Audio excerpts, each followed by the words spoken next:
एक राजा था जो बहुत दानी था। उसके दान धर्म का प्रवाह कभी बंद नहीं होता था। वह हमेशा बढ़ चढ़कर दान दक्षिणा देता था। एक दिन उसके यहाँ एक तपस्वी साधु आया। उसने राजा से कहा, हे राजन, सुना है तुम बहुत दान धर्म करने वाले राजा हो। तुम्हारे यहाँ से कोई भी खाली हाथ नहीं जाता। क्या मैं जो मांगूंगा सो तुम मुझे दे सकोगे? राजा बोला, एक बार इच्छा तो जताइए, आपको क्या चाहिए? साधु ने कहा, या तो 12 वर्ष के लिए अपना राजपाट दे दो या अपना धर्म दे दो। साधु की बात सुनकर पहले तो राजा चिंता में पड़ गया, फिर सोच विचार कर उसने कहा, मैं आज से सारा राजपाट सब आपको देता हूँ, संभालिए इस राजपाट को। और इतना कहकर राजा वहाँ से बिना कुछ लिए सब कुछ छोड़ छाड़ बिल्कुल अकेला चल पड़ा। चलते चलते मार्ग में एक बगीचा आया। वहीं एक कुआं और प्याऊ भी था। बड़ा रम्य स्थान था। राजा वहीं विश्राम करने के विचार से ठहर गया। अगल बगल देखने पर उसने देखा कि एक घोड़े के पास एक सुंदर स्त्री बैठी हुई रो रही थी। राजा को दया आई और उसने उस स्त्री से रोने का कारण पूछा। स्त्री बोली, महाराज, मैं एक राजकुमारी हूँ। मेरे पिता और भ्राता सबको शत्रुओं ने मार डाला है और हमारे राज्य पर कब्जा कर लिया है, लेकिन मैं किसी प्रकार जान बचाकर यहाँ भाग आई हूँ। अब आप ही देव के द्वारा भेजे, मेरे आश्रय दाता हैं, कृपया मुझे शरण दें। राजा ने कहा, ठीक है, घोड़े पर बैठ जाओ और मेरे साथ साथ चलो। राजकुमारी बोली, नहीं महाराज, आप ही घोड़े पर चलो, आपके सामने मेरा घोड़े पर बैठकर चलना ठीक नहीं है। राजा घोड़े पर सवार हो गया। चलते चलते दोनों एक दूसरे नगर में पहुंचे। स्त्री ने कहा, आप शहर जाकर कोई बढ़िया मकान भाड़े पर ठीक करो, तब तक मैं यहीं बैठती हूँ। राजा ने कहा, मेरे पास मकान लेने के लिए धन नहीं है। स्त्री ने कहा,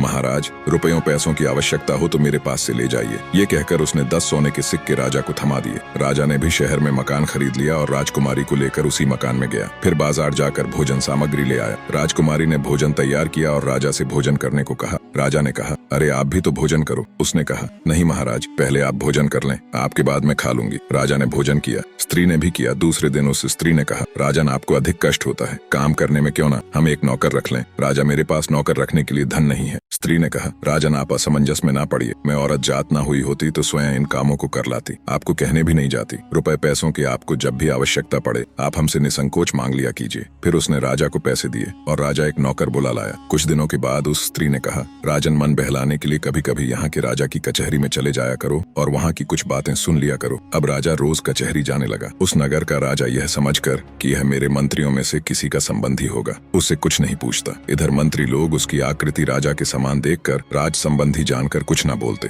कुछ दिन यूं ही बीत गए। एक दिन राजा और मंत्री वर्ग ने आपस में आखिर उस राजा के संबंध में बातचीत की। वह किसी का कोई संबंधी तो था नहीं, तो राजा ने उससे परिचय मांगा। उसने अपनी सारी बात बता दी। उसकी धर्म प्रियता देख राजा ने उसका बड़ा स्वागत किया और अपना मुकुट उसके सिर पर रख, उसकी पगड़ी अपने सिर पर रख ली और अपने सिंहासन पर बिठाया और मित्रता की प्रतिज्ञा की दूसरे दिन उसे फिर कचहरी में आने का निमंत्रण दिया। राजा ने सारी घटना उस स्त्री से कह सुनाई। उसने कहा, ठीक है, आप भी राजा तथा पूरे नगर को भी न्योता दे आइए। वह पहले तो हिचकिचा, या पर उसके प्रभाव तथा आग्रह को देखकर राजा उस स्त्री की बात मान गया और अगले दिन जब कचहरी गया तो राजा को सारे मंत्री परिषद सहित पूरे नगर को अगले दिन सुबह के भोज के लिए आमंत्रित किया। उस नगर का राजा हैरान होते हुए बोला, कहीं भांग वांग पी ली है क्या? भोज, और वो भी पूरे नगर सहित कहाँ से करोगे? उसका इंतजाम खैर बोले, जाओ ठीक है, मनमानी करो, मित्र ही तो हो। शाम को उस नगर के राजा ने एक सिपाही भेजकर पता लगवाया और कहा, जा जाकर देखो तो सुबह भोज के लिए क्या इंतजाम है। सिपाहियों ने देखा तो वहाँ कुछ नहीं था। आकर ज्यों का त्यों राजा को बता दिया। राजा ने कहा, जरूर हमारे मित्र ने भांग वांग ही पी रखी होगी। इधर राजा को भी चैन न था और वह उस स्त्री से कहने लगा, तुमने तो मेरी अच्छी फजीहत कराई है, राजा न जाने मुझे क्या कहेगा। स्त्री ने कहा, महाराज चिंता न करें, यदि आपको धैर्य ना हो तो उस बगीचे में देख आए जहाँ से मुझे लेकर आए थे। राजा ने घोड़े पर चढ़कर जो देखा तो वहाँ संपूर्ण देव वर्ग ही कार्य में तत्पर था। अनंत दिव्य ऐश्वर्य भरा था। उसके आश्चर्य का ठिकाना न रहा और प्रातः काल राजा सहित संपूर्ण नगर को भोजन कराया। ये सब देखकर सभी लोग आश्चर्य में डूब गए। नगर के राजा ने भी सारी व्यवस्था और भोजन के लिए उसकी बहुत प्रशंसा की। भोजन उपरांत सारा देव वर्ग अंतर्ध्यान हो गया। अब उस स्त्री ने कहा, राजन, तुमने उस साधु को कितने दिनों के लिए राज्य दिया था, जरा याद कीजिए। राजा ने याद किया तो पाया कि समय पूरा हो चुका था। स्त्री बोली, तो अब आप भी अपने राज्य में जाओ और अपना राज्यपाट संभालो। राजा ने कहा, देवी, मैं तो तुम्हें छोड़कर एक कदम भी न आगे जाऊंगा। स्त्री बोली, राजन, तुम मुझे क्या समझ रहे हो? मैं तुम्हारी स्त्री नहीं बल्कि मैं तो तुम्हारा धर्म हूँ। जब तुमने मुझे नहीं छोड़ा तो मैंने भी तुम्हें नहीं छोड़ा। तुम्हारी स्त्री बनकर तुम्हारे साथ रही और तुम्हें किसी प्रकार का दुख नहीं होने दिया। पर अब जैसी तुम्हारी इच्छा,